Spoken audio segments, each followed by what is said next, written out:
It was my 25th birthday, and like every year, I didn't expect much. No party, no presents, maybe a cold slice of cake left on the kitchen counter if I was lucky. I had just finished another long shift at the library, my feet aching and my heart heavier than I wanted to admit. I opened the front door ready to sneak into my room like I always did, but something was different. The dining table was set, real plates, not the chipped ones, a bottle of wine, and my family sitting awkwardly around the table trying too hard to act normal. Then I saw him, my grandfather, Clarence. He stood up when he saw me and smiled like the sun had just come out. I hadn't seen him in years, not since he moved to Oregon. He came to hug me and said, "I've missed you, Natalie. Happy birthday." I was speechless. He had never visited on my birthday before. My parents never encouraged it. But here he was holding a small box wrapped in gold paper. I sat down still dazed as everyone stared at their plates. We had dinner mostly silent. My mother forced a smile. My father looked like he wanted to disappear. My sister Sierra was on her phone, barely pretending to listen. Then, as dessert was being served, my grandfather turned to me and said, "Did you like the car I sent you last year?" I blinked. The room froze. "What car?" I said. "I didn't receive anything." My mother dropped her fork.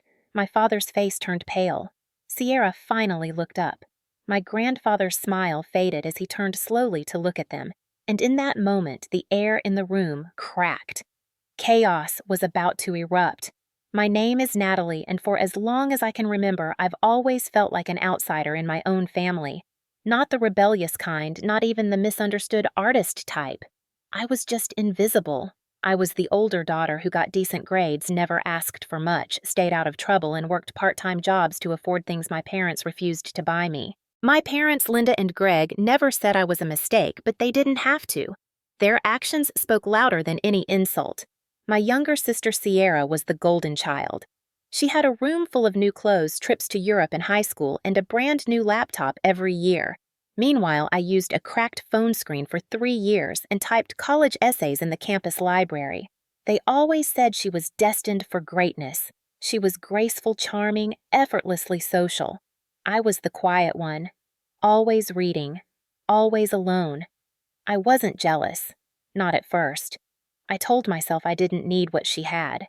I believed that working hard and being patient would get me somewhere.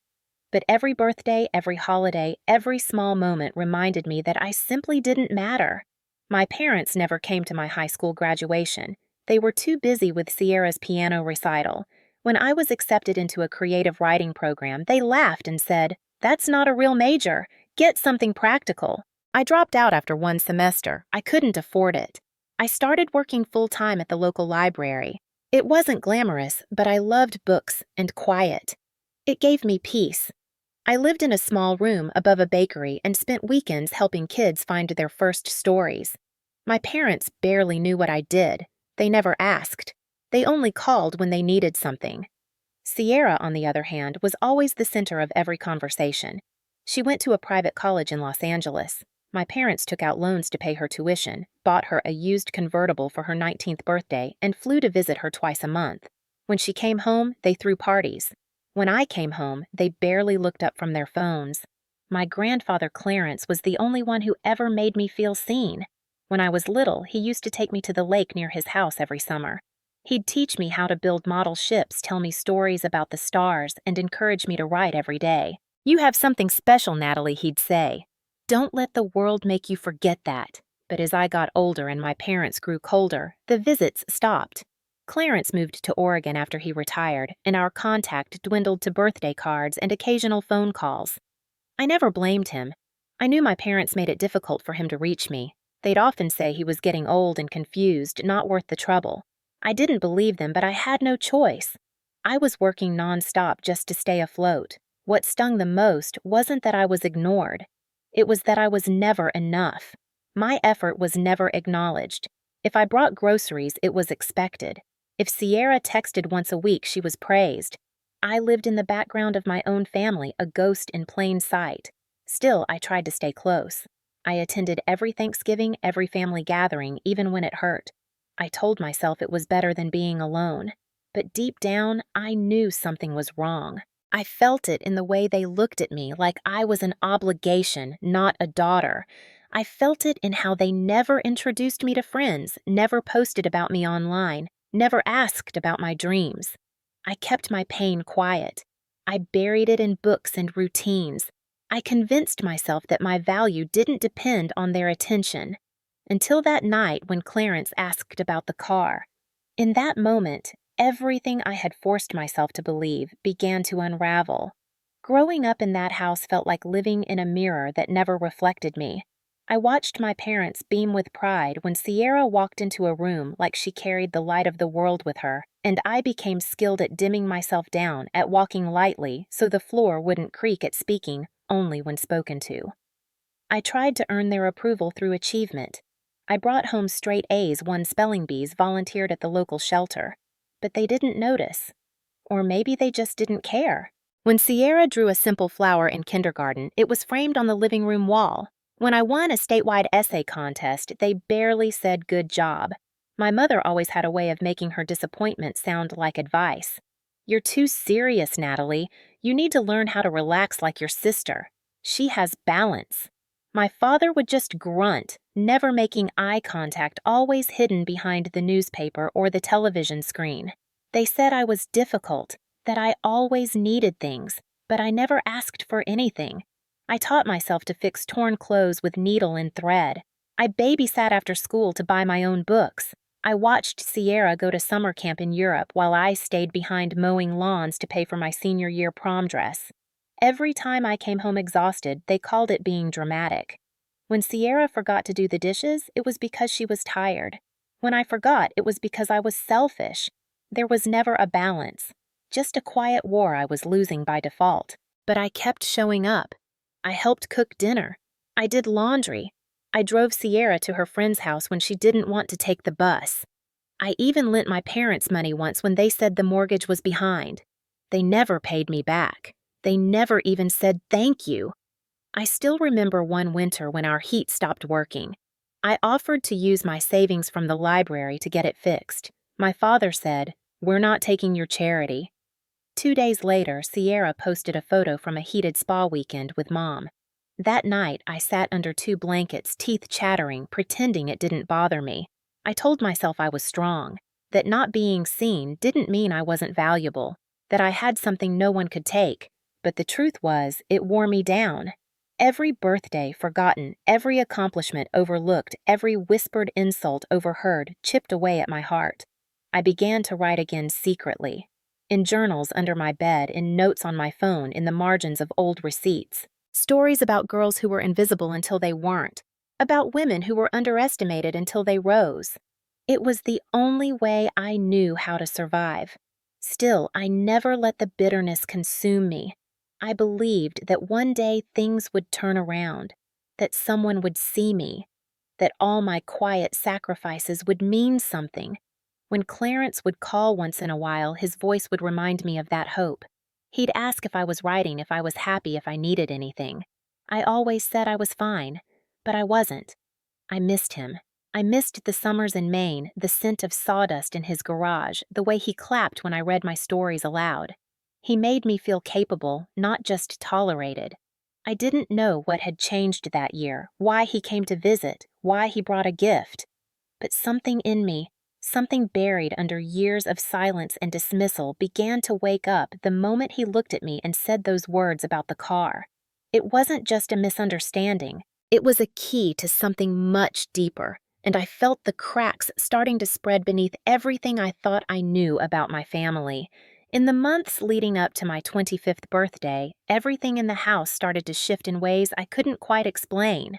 There was a new coffee machine on the kitchen counter, the kind with digital buttons and imported pods.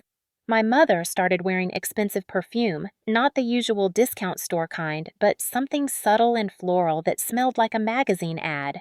My father stopped complaining about bills and started talking about how nice it would be to take a trip to the coast.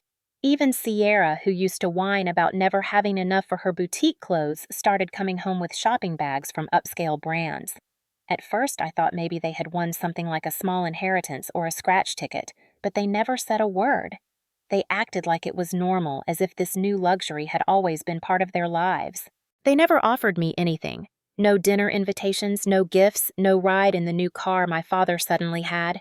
It was a silver SUV with heated seats and a touchscreen dashboard. I recognized it from the commercials that played at the library TV. I didn't ask questions. I had stopped asking long ago. I came home late most nights after closing up the library, too tired to cook, too numb to feel excluded. My room above the bakery was still small, but it was mine. It smelled like fresh bread in the mornings, and I liked that. I had a single bed, a desk, a lamp that flickered sometimes, and a stack of notebooks filled with half-finished stories. I didn't have much, but at least it was honest. Still, the changes at home gnawed at me. How could they afford all this? I had grown up hearing about how tight money was. "We can't buy you new shoes, Natalie. We need to save for Sierra's tuition. We can't pay for your dorm. You should commute. We can't help you with rent. You're working, aren't you?" For years, every rejection was disguised as a lesson in independence. Yet now there were new curtains in the living room, fresh landscaping in the backyard, and vacation photos on my mother's phone. They had taken a trip to Santa Barbara in the spring. A beachside suite, a vineyard tour, a sunset boat ride. I found out from Sierra's Instagram. I wasn't invited. I wasn't even told. I remember scrolling through those pictures alone in my room and wondering, when did they stop pretending I mattered? Or had they ever? My calls home were rare, and when I did call, they were short. Sierra never answered. My parents spoke in clipped tones, distracted, always saying they had something to do. I became more of a memory than a daughter. At work, I poured myself into the routine. I organized community readings, helped a teenager write her first poem, guided an old man to the World War II section. I felt useful there. Needed. The library was where I still had value. But even that wasn't enough to quiet the questions in my head. Where was the money coming from? Why the sudden comfort? I didn't want to be suspicious. I had no reason to accuse anyone, and yet there was a discomfort I couldn't name. It grew stronger each time I passed their driveway and saw my father polishing the car, or my mother stepping out in a new coat she would have once called too flashy. I told myself it was none of my business. I had learned not to ask. But when Clarence appeared on my birthday, when he walked into that house with his gentle smile and asked about a car I never received, everything came rushing forward. The whispers I ignored, the doubts I silenced, the wounds I covered with fake smiles and polite distance. It all surfaced at once. The truth was close, hovering just beneath the surface, and I was no longer willing to pretend I didn't notice. The morning of my birthday began like every other workday. I woke up to the sound of delivery trucks outside the bakery and the smell of rising dough seeping through the floor. I brushed my teeth with cold water because the heater had been inconsistent lately and I didn't have time to fix it. I walked to the bus stop in the same black boots I'd worn for the past 3 winters, nodding at the barista at the corner shop who always waved but never remembered my name. Work was quiet. I shelved new returns, helped a woman find books about grief for her support group, and printed flyers for the upcoming poetry night. My coworker handed me a cupcake with a tiny candle and said happy birthday in a hushed voice, and I smiled, grateful even for that. I didn't expect anything else. I didn't even plan to go home that night. I thought maybe I'd sit in the park and eat the cupcake, maybe write a little in my notebook. But when I checked my phone, there was a text from my mother. "Come home for dinner. Your grandfather is visiting." That alone was enough to make me stop walking. Clarence hadn't been to our house in years, not once. My parents always said he was too far away or too busy or that he preferred peace in his old age. But now he was coming and on my birthday. Something didn't add up. I arrived just before 6. The house looked cleaner than usual. There were candles lit on the table and cloth napkins folded in wine glasses. It was surreal. My parents greeted me stiffly. Sierra barely looked up. And then Clarence stepped out from the kitchen holding a small box wrapped in gold. He smiled like nothing had changed.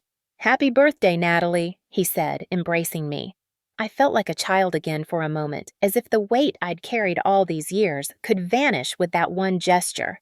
We sat down to eat. The conversation was forced surface level. Clarence asked polite questions. My father mumbled answers. My mother refilled wine glasses too quickly. Sierra posted something on her phone and snickered quietly. The food was good, too good for something my parents usually prepared. After the main course, Clarence handed me the small box. I opened it, and inside was a pendant. Simple, elegant, with the letter N engraved in the center. I thanked him, genuinely touched. It was more than I had received in years. We began to eat dessert, a store-bought cake, but better than the usual discounted ones. Clarence took a bite, then turned to me with a casual smile and said, "By the way, did you like the car I sent you last year?" For a moment I thought I misheard. The table fell silent. "What car?" I asked, my voice low. I didn't receive anything. My mother froze. My father coughed and stared at his plate. Sierra looked up, her eyes darting between all of us. Clarence set his fork down slowly. He turned his head toward my parents', confusion growing across his face. The silence stretched too long. Then he asked again, with more intent this time. "The car? The Mustang?" I arranged everything through Greg. "I was told it was delivered to you for your birthday last year." My heart began to race. I shook my head. No one gave me anything. I didn't get a car, just a cupcake from a coworker and a generic text message from Sierra. My mother spoke first. "Oh, that! There must have been a mix-up. We thought it wasn't a good time." My father added, "It was too expensive to maintain. We figured she didn't need it." Clarence's expression shifted from confusion to something far darker. His eyes stayed locked on theirs, and I felt the air in the room constrict as if every wall had closed in. "That's not your decision to make," he said, his voice quiet but full of steel. "I sent that gift for her, not for you." And suddenly I understood. I wasn't imagining things. I wasn't overreacting. This wasn't just favoritism. This was theft. And the worst part was they didn't even think I'd find out. Clarence leaned back slightly in his chair, the dessert forgotten on his plate, his gaze heavy and unblinking as he looked at my parents. His voice still calm, but with a cold edge I had never heard before cut through the air. "I want to understand something. I paid in full for that car. A classic Mustang. Red. The dealership confirmed it was picked up by Greg with proper ID. It was meant for Natalie. I included a note. A birthday letter. You remember that, don't you?" My father shifted in his seat, suddenly sweating. He grabbed his napkin and wiped his forehead. "There must have been confusion," he mumbled. "It was just a car."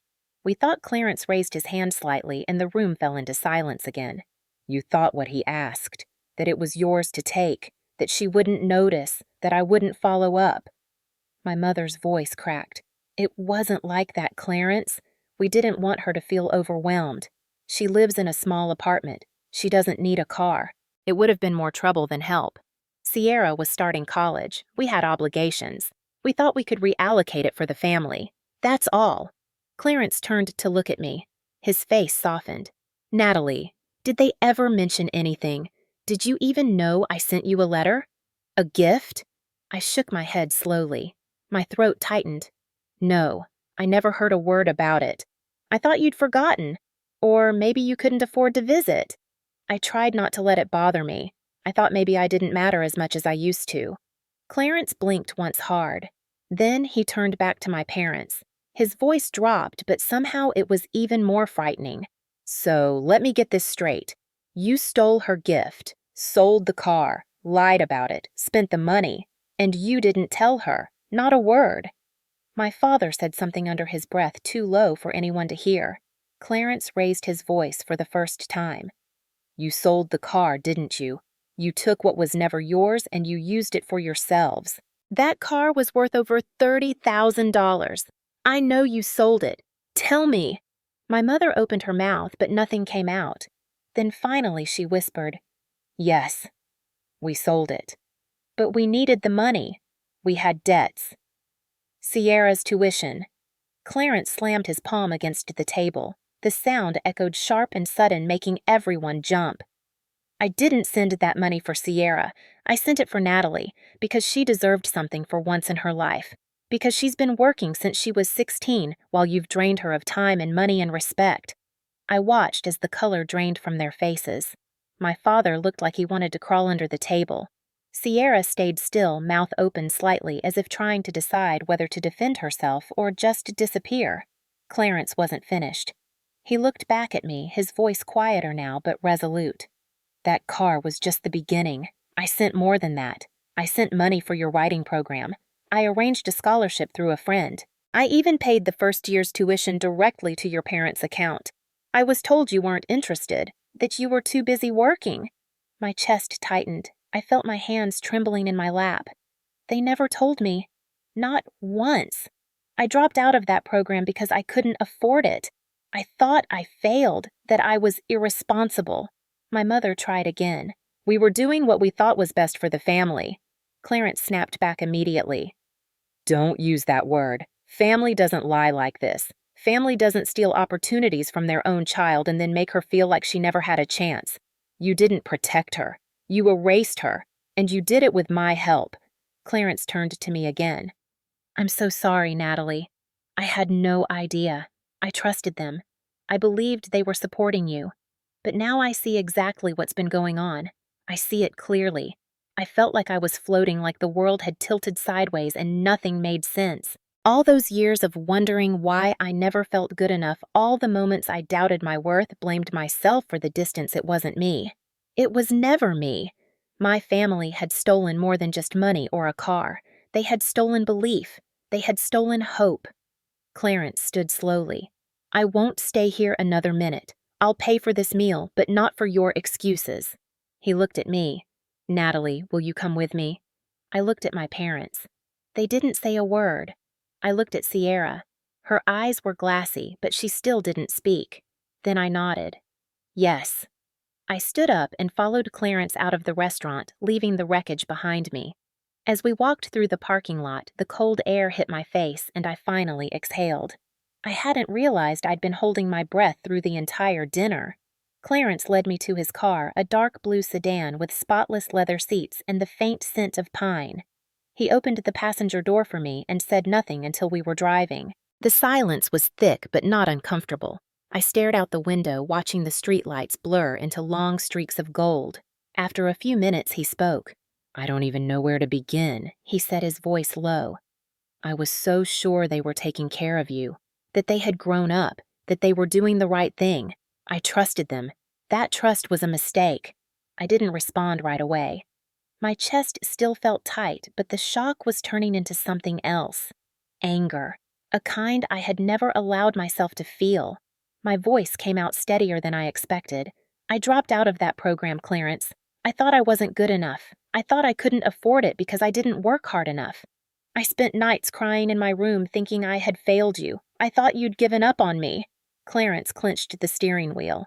You didn't fail anyone, Natalie. I failed you by trusting people who never deserved it. We pulled into a quiet lot outside my apartment. The bakery below had closed for the night. The neon sign was off. I didn't move to get out of the car. Clarence looked at me again. I sent them so much over the years. Money for your education, for birthdays, even a small fund for you to travel if you ever wanted. I thought they were passing it to you. I believed them when they said you were busy, uninterested, working on something else. My father said you were independent and didn't like handouts. My mother said you were distant, didn't return calls. It all made sense at the time. But now I see they were just keeping you isolated. I laughed bitterly. Yeah, they always said I was the one who left. That I didn't care, that I was too self-righteous to ask for help. He nodded slowly. They turned your strength into a flaw and used it as a reason to shut you out. That's not parenting, that's manipulation. We sat in silence again.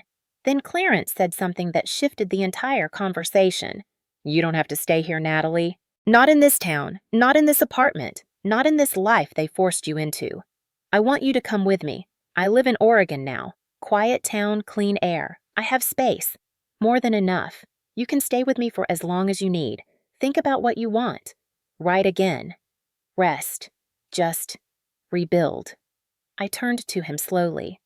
Are you serious? Completely. I don't want to leave you here while they continue to lie and twist your reality. You've earned a chance to start fresh. Not because you need a rescue, but because you deserve better than this. All I could do was nod. I didn't cry. Not yet. There was too much fire in my chest. I wasn't broken anymore. I was waking up, and I was ready to burn every illusion to the ground. 1 week after that dinner, I quit my job at the library. I packed my things into 3 suitcases and left the little room above the bakery without looking back. The bakery owner was kind, offered me leftover bread and a hug when I said goodbye. Clarence drove down from Oregon with a small trailer and helped me carry everything. It didn't take long. Most of what I owned could fit in the back seat. On the morning we left, I stood in front of my parents' house one last time. The curtains were drawn. No one came out. I didn't bother knocking. I got into Clarence's car and we drove away in silence, only the hum of the engine and the soft crackle of the radio between us. The further we got from that town, the lighter I felt. Like I had been carrying stones in my chest for years, and now they were falling out one by one. Clarence lived in a quiet part of Oregon where the roads curved through dense woods and the sky looked clearer than I remembered skies could be. His house sat on a hill surrounded by tall pine trees and wildflowers.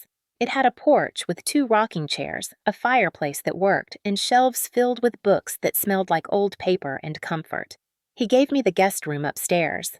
It had a view of the trees and a desk by the window. The first night I stayed there, I slept without dreams. For the first time in years, I woke up without dread.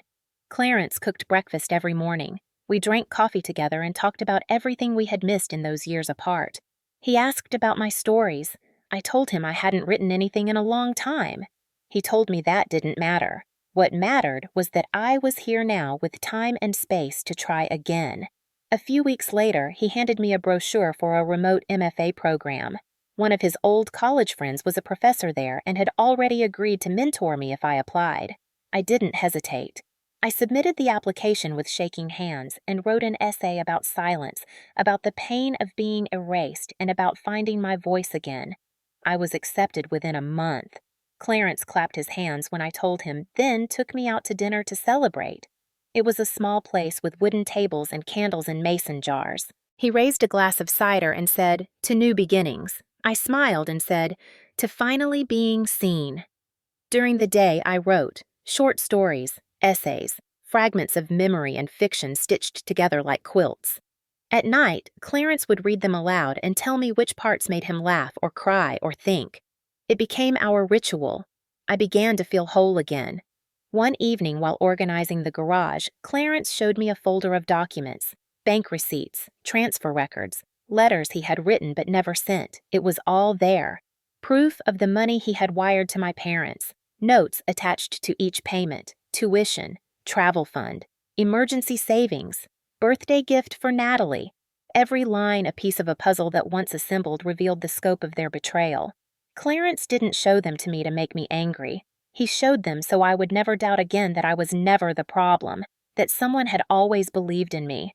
I kept the folder in a locked drawer and moved forward. One afternoon, Clarence took me to a garage at the edge of town. It belonged to a friend of his who restored old cars. Inside, under a tarp, was a bright red Mustang, not the same one he had sent the year before, but close. He handed me the keys. "This one is yours. I want you to have it." I hesitated. "I don't need a car to feel worthy." He smiled. "I know. That's why you deserve it."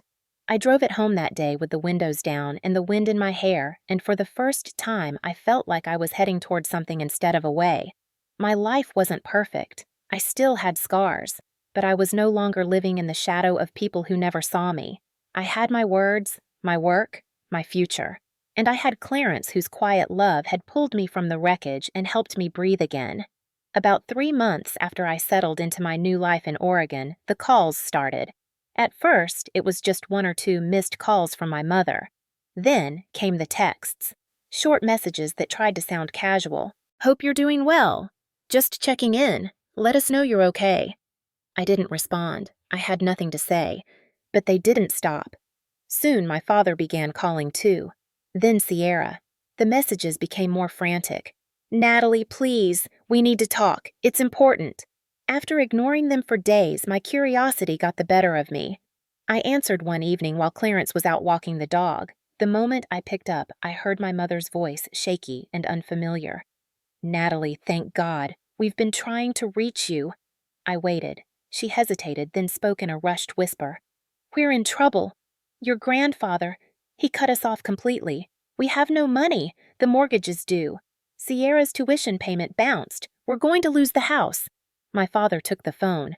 Natalie, don't let anger cloud your judgment. You're part of this family. We need to stick together now more than ever. I felt something inside me turn cold. Family. That word again. I had lived my whole life being told what family meant, only to realize it had never applied to me. I took a breath. You mean the family that sold my birthday gift, the family that lied about money meant for my education, the family that made me feel like a burden for existing. My mother tried to interrupt. That was a misunderstanding. We were under pressure. Things were tight. We didn't mean to hurt you. I cut her off. No, you meant every choice. You chose to favor Sierra. You chose to ignore me. You chose to lie. Over and over. Now you're reaping the cost of that. There was silence on the line. Then my father's voice colder. We made sacrifices too. Don't forget that. We fed you. We gave you a roof. And now you act like you're above us. You owe us. I laughed once dry and sharp. I owe you for what? For neglect. For making me feel invisible. For using the only support I ever had to fund someone else's dreams. My mother's voice softened desperate now. We're losing everything, Natalie. Sierra's looking for work, but it's hard. We don't have anywhere else to go. You have a good job now. You're in a better place. Please, just help us get back on our feet. Just a little help. I looked out the window at the trees swaying in the wind, the sky dimming into dusk. You want help? I said. Ask Sierra. She was always the favorite, the chosen one. Let her save you. I hung up without waiting for a response. My hands were steady, my breath calm. I didn't cry. I didn't scream. I just stood there finally free from the weight of their need. Weeks later, Clarence told me they had defaulted on the mortgage. The house was foreclosed. They moved into a cramped apartment near the freeway. Sierra dropped out of school. My parents took on part-time jobs. I didn't feel satisfaction. I didn't want revenge. I just felt peace. For the first time in my life, their chaos no longer reached me. 1 year after I left, I stood at the front of a small bookstore in Portland, holding a copy of my first published collection of short stories. The room was full of readers, local writers, old professors, and strangers who had read my work online and wanted to hear my voice in person. At the back of the room, Clarence sat proudly in the front row, his arms crossed and his smile calm and steady. I read the final paragraph of the title story, a tale about a girl who walked away from a house that never felt like home and found shelter in the quiet corners of her own mind where no one could tell her she didn't belong. When I finished reading, the room fell silent for a moment before applause filled the space. I looked up and locked eyes with Clarence. He nodded, and in that nod was everything I had ever needed: acknowledgement, belief, love without condition. After the event, people lined up to speak to me, asking questions about the characters, my process, what inspired me. I answered with gratitude, but kept my eyes occasionally drifting toward Clarence, the man who had not only saved me, but reminded me that I had value long before I ever saw it in myself. We drove home in comfortable silence. At dinner, he poured 2 glasses of wine and said I always knew you had something to say. I just wanted to make sure the world heard it. I smiled. I'm still learning to believe that I matter. He looked at me gently. You matter more than they ever allowed you to believe. They didn't fail you because you weren't enough. They failed you because they were afraid of your light. And when people fear what they cannot control, they try to bury it. But they couldn't. Not really. I held his words like sacred notes. In the weeks that followed, I continued writing, submitting stories, and planning my next project. Sometimes I would walk in the woods near the house and think about all the versions of me that had survived to become this one. The little girl who used to cry into her pillow after being ignored. The teenager who worked double shifts to buy secondhand books. The young woman who had been told over and over that she was too serious, too boring, too independent to be loved. I carried them with me. They made me strong. One evening, I received an email from a former neighbor back home. It contained a photograph of my childhood house, now with a foreclosure sign out front and the windows dark. I stared at the photo for a long time, waiting for something. Sadness, nostalgia, regret. But there was only a quiet detachment, like looking at a place I had once visited but never truly lived in. My phone rang a few days later. It was Sierra. I didn't answer. I didn't need to. Whatever she had to say belonged to a version of my life I no longer inhabited. I had nothing left to prove to them, nothing left to give. They had taken everything and still failed to break me. I wasn't angry anymore. I had simply moved on. My strength wasn't in retaliation. It was in my refusal to return to a place that tried to shrink me. That night, I wrote the final line of a new story. It said, "Some families are born in blood, but the ones that save you are built in truth." I dedicated it to Clarence. He didn't ask for credit. He didn't need recognition. But he gave me the one thing I had never been allowed to claim myself. I printed the page, framed it, and placed it on the desk beside my window. Every morning I looked at it before writing. It reminded me that silence is not the absence of voice. Sometimes it's the space we need to finally speak.